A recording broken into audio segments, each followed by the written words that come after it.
ہندوؤں اور سکھوں کے ساتھ کئی صدیاں گزارنے کے باعث پاکستانی معاشرے میں بھی توہم پرستی، نحوست اور بدشگونی جیسے قدامت پسند تصورات پائے جاتے ہیں۔ مشرکانہ عقائد رکھنے والے مذاہب اور قبائلی زندگی تک محدود رہنے والوں کے نظریات کو برِ صغیر میں اب بھی پذیرائی حاصل ہے، جبکہ ان کا مذہب اور سائنس سے دور دور تک کوئی لینا دینا نہیں۔ آج ہم آپ کو ایسی ہی توہم پرستیوں کے بارے میں بتائیں گے۔ ہمارے معاشرے میں کسی کے نزدیک دن کے بعض اوقات بھاری ہیں تو کسی کے خیال میں کوئی خاص دن بھاری ہوتے ہیں۔ اسی طرح بعض مہینے اور سال بھی منحوس تصور کیے جاتے ہیں۔ کسی کا خیال ہے کہ اگر بیٹی کو جہیز میں تالے، چھریاں اور کینچی دے دی تو شاید وہ اپنے سسرال میں سکھ کی زندگی نہیں گزار پائے گی۔ کوئی سمجھتا ہے کہ اگر دو سگی بہنوں کی شادی ایک ہی دن کر دی گئی تو ایک کو طلاق ضرور ہوگی۔ کچھ گھرانے یہ سمجھتے ہیں کہ اگر رات کے وقت کسی کو کچھ رقم دے دی جائے تو ان پر مالی تنگ دستی آ جائے گی، اور اگر عصر کی اذان سے تھوڑی دیر بعد جھاڑو سے صفائی کریں تو اہل خانہ پر مصیبتیں نازل ہو سکتی ہیں۔ اسی طرح اگر کسی کی چھت پر کوا بیٹھ جائے تو سمجھا جاتا ہے کہ ان کے گھر مہمان آئیں گے، اور اگر الو بیٹھ جائے تو سمجھا جاتا ہے کہ تباہی اور بربادی ہوگی۔ اسی طرح دودھ فرش پر گرنے کو بھی بدشگونی تصور کیا جاتا ہے۔ مذہبی اعتبار سے دیکھا جائے تو اس میں نحوست اور بدشگونی کا کوئی تصور نہیں، اور یہ محض توہم پرستی ہے۔ احادیث مبارکہ میں توہم پرستی، نحوست اور بدشگونی کے عقیدے کی تردید فرمائی گئی ہے۔ کالی بلی کو راستے میں دیکھ کر نہ جانے کتنے ہی لوگ واپس گھر کا راستہ لے لیتے ہیں۔ پاؤں پر کھجلی ہو تو سفر کا پروگرام ملتوی کر دیا جاتا ہے۔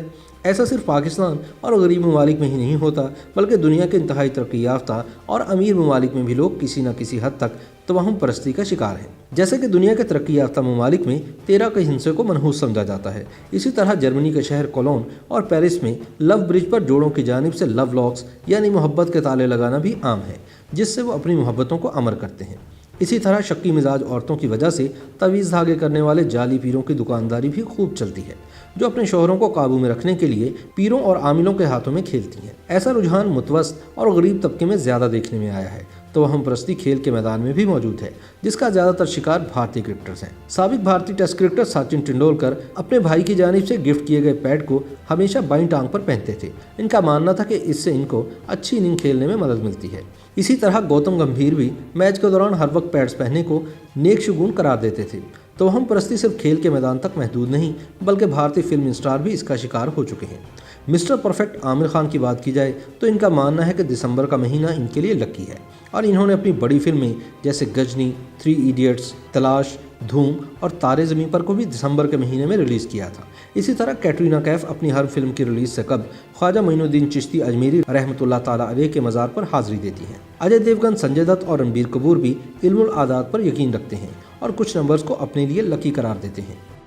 YouTube پر گوگلی نیوز دیکھنے کے لیے youtube.com کی سرچ بار میں googly news T V type کریں۔ گوگلی نیوز کے پیج پر سرخ رنگ کے سبسکرپشن والے بٹن پر کلک کرنا نہ بھولیے۔ YouTube پیج پر اپلوڈ ہونے والی ویڈیوز سے باخبر رہنے کے لیے بیل آئیکن پر کلک کیجیے۔ آپ کو ہر نئی ویڈیو کے بارے میں نوٹیفیکیشن موصول ہو جائے گا۔